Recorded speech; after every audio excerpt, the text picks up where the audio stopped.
Now, welcome to Harmonic online tutorial. We are told to find the speed if the force is tripled.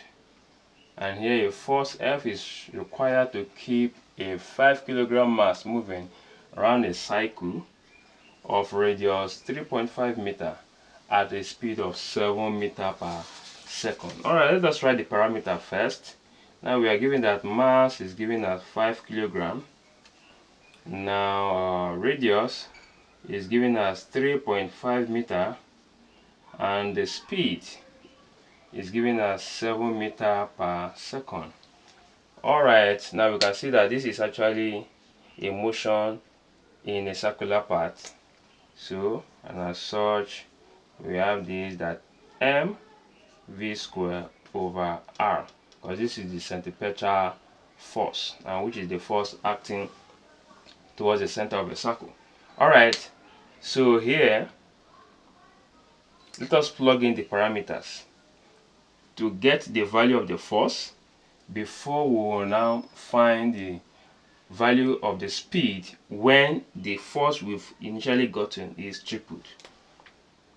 So F here, our mass here is 5 times our velocity, which is 7 square over 3.5.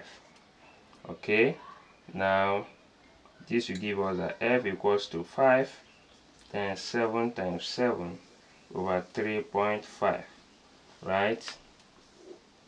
So here 5 here 1, 5 here will give us 0.7. Now, and this will give us the 49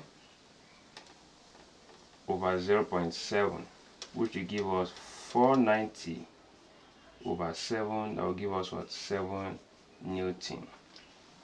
Now, when the force is tripled, that will be 3F, which will give us 3 times 70, which will give us what? 210 Newton, right? Now plug in this. Okay, bring in this formula again here. Now, but this time around we'll be looking for the what? Velocity. Okay, now plug in all these parameters into this, and the initial ones into this, except that of what? Velocity. I mean speed rather. So here we have that 210, which is the force. That's the force that is tripled now.